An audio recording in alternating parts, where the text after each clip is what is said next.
నమస్తే. ఇన్నాళ్ళు నన్ను సపోర్ట్ చేస్తూ, ఎంకరేజ్ చేస్తూ మీ ప్రేమని నాకు అందిస్తున్న ప్రతి ఒక్కరికి కృతజ్ఞతలు. అలాగే ఈ వీడియో కూడా ఖచ్చితంగా మీకు ఉపయోగపడుతుంది. లైక్, షేర్ అండ్ సబ్స్క్రైబ్ చేసి మీ సపోర్ట్‌ని నాకు అందించండి. అలాగే ఈ వీడియో పట్ల మీకున్న అభిప్రాయాన్ని కామెంట్ సెక్షన్‌లో కామెంట్ చేసి తెలియజేయండి. ఇప్పుడు వీడియోని చూద్దాం. నమస్తే.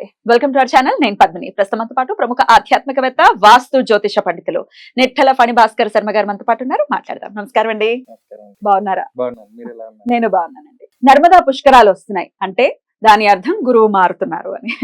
మే 1వ తారీఖు గురువు వృషభ రాశిలోకి వెళ్ళబోతున్నారు కాబట్టి సంవత్సరం కాలం పాటు ఆయన అక్కడే ఉంటారు కాబట్టి ద్వాదశ రాశులకి కూడా ఇచ్చేటటువంటి ఫలితాల గురించి ఒక్కసారి మీ ద్వారా తెలుసుకోవాలనుకుంటున్నాను. అయ్యో తప్పకుండా.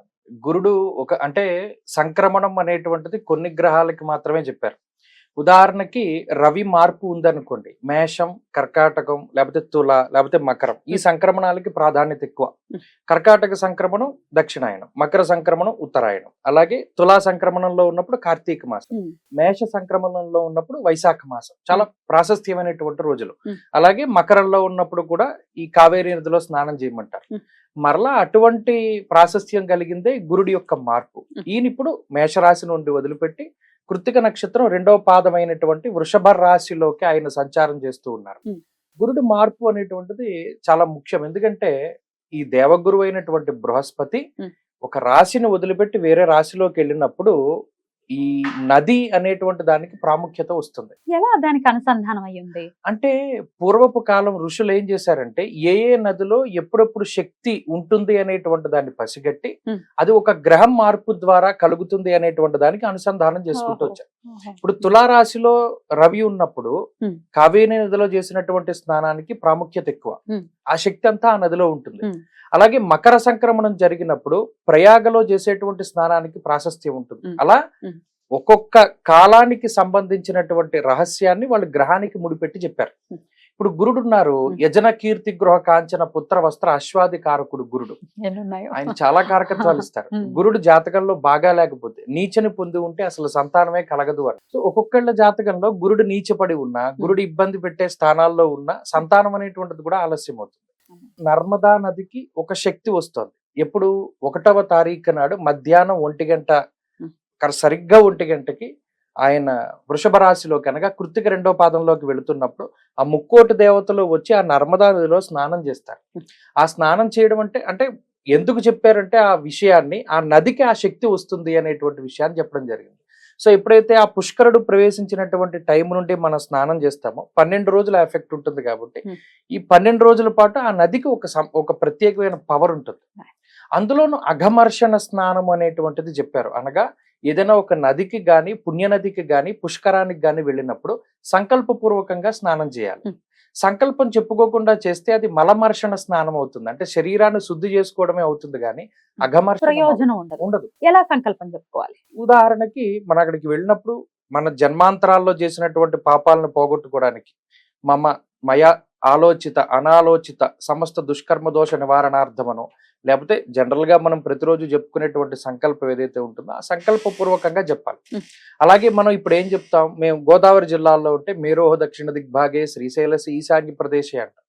అలాగే అక్కడ ఉన్న వాళ్ళైతే ఆ సంకల్పం చెప్పుకోవాలి. అలా ఏదైనా ఒక బ్రాహ్మడు అక్కడ లోకల్ గా ఉండేటువంటి వారిని వాళ్ళు చక్కగా జరుగుతుంది, శాస్త్రోక్తంగా జరుగుతుంది. అది అఘమర్షణము అన్నారు. అంటే పాపాలని పోగొట్టేటువంటి స్నానము. అక్కడ దాకా వెళ్ళలేని వాళ్ళకి ఇంకో ప్రత్యామ్నాయం ఉందా? ఉంటుంది. ఏదైనా మంత్రపూర్వకంగా చేయొచ్చు. గంగే యమునే కృష్ణ గోదావరి సరస్వతి మనం చెప్తాం. లేదా అక్కడికి వెళ్ళిన శక్తివంతులు ఎవరైతే ఉంటారో వారు చాలా మంది ఇప్పుడు సహాయం చేసే ప్రవృత్తి ఉన్నారు.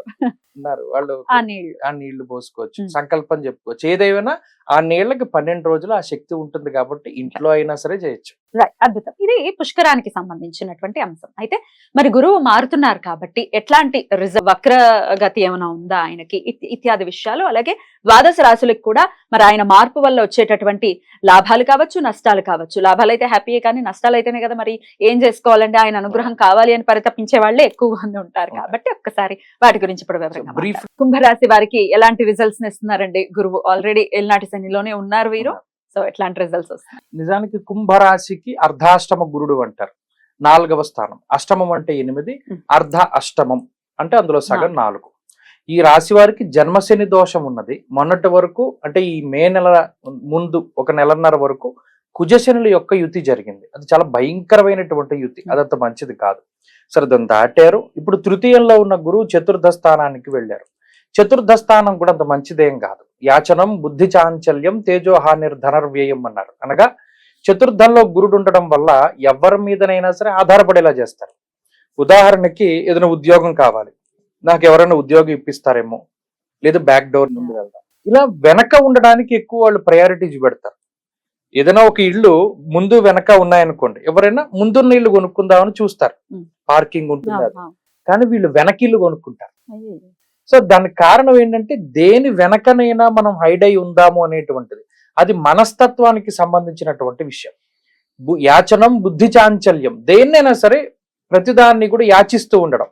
నువ్వు నాకు సాయం చెయ్యి, లేకపోతే నాకు హెల్ప్ చెయ్యి, లేకపోతే నువ్వు ఇలా చెయ్యి అలా చెయ్యి, ఇలా నువ్వు ఉంటావు కదా, నీ మీద నమ్ముకునే ముందుకెళ్తున్నాను, నువ్వు నన్ను వదిలిపెట్టకు, ఇలా ఎవరినైనా సరే ఒక ఆసరా కోసం ఎదురు చూస్తూ ఉండేటువంటి పరిస్థితులు. అలాగే తేజోహానిర్ ధనర్వ్యయం, మరీ ముఖ్యంగా ఇటువంటి సమయంలోనే నమ్మక ద్రోహాలు ఎక్కువ జరుగుతూ ఉంటాయి. ఎవరి మీదైనా పూర్తిగా మీరు ఆధారపడ్డప్పుడు ఆ వ్యక్తి మీకు పూర్తిగా వ్యతిరేకంగా మారినప్పుడు ఆ సపోర్ట్ మీకు దొరకదు. అప్పుడు ఆధారపడినందుకు మీకు ఏమైపోతుంది, సపోర్ట్ ఉండదు, ఇబ్బంది పడిపోతారు. సో అప్పుడు మీకు నమ్మక ద్రోహం జరగడానికి, మోసపోవడానికి, లేదా ఎవరికైనా డబ్బు ఇచ్చి మోసపోవడానికి, ఇవన్నీ కూడా ఈ పీరియడ్ లోనే ఎక్కువ జరుగుతాయి. కాబట్టి కుంభరాశి వాళ్ళు చాలా జాగ్రత్తగా ఉండడం మంచిది. అందులోనే ఏలినాటి శని కూడా ఉంది కాబట్టి దీనివల్ల ప్రత్యేకించి వీళ్ళకి వచ్చేది ఏంటంటే బద్ధకం, వాయిదా వేసుకోవడం, ప్రతి పని కూడా ఇతరులకు అప్పచెప్తూ ఉండడం, ఇవన్నీ కూడా దీని లక్షణాలు. అయితే రాహు చాలా అనుకూలంగా ఉన్నారు.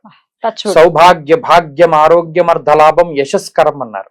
అనగా రాహు ఇచ్చేటువంటి శుభ ఫలితాల వల్ల ఆర్థికమైన ఇబ్బందులు అయితే ఉండవు. ఏదో ఒక రకంగా డబ్బు చేతికి వస్తుంది, సమయానుకూలంగా ధనాన్ని కూడబెట్టుకోగలుగుతారు. ఏదైనా ఫంక్షన్ చేయాల్సి వచ్చినా ఏమైనా ఆర్థిక సమస్యలు ఉండవు. ఒకవేళ మనం ఎవరికైనా డబ్బు ఇచ్చినా మోసపోయినా కూడా మనకి డబ్బు రొటేషన్ అవుతూ ఉంటుంది, అంత డబ్బు ఇస్తాడు. అలాగే శుభ కార్యక్రమాలు చేయడానికి ధనాన్ని ఖర్చు పెట్టిస్తారు. కాబట్టి రాహు బలంగా ఉన్నారు కాబట్టి కొంత ఈ గురువు శని ప్రతికూలంగా ఉన్న కొంచెం ఊరటనిస్తారు. కానీ ఇవన్నీ కూడా దృష్టి పెట్టుకోవాలి. ఆరాధన ఏ విధంగా చేసుకోవాలి? ప్రత్యేకించి మమ చంద్రలగ్నవశాత్తు అర్ధాష్టమ గురుదోష నివారణార్థం అనేటువంటి సంకల్పం చెప్పుకొని గురువారం నాడు కేజింపావు శనగల దానం చేయాలి. అలాగే సప్తాహం గాని ద్విసప్తాహం గాని గురుచరిత్ర పారాయణ చేయాలి.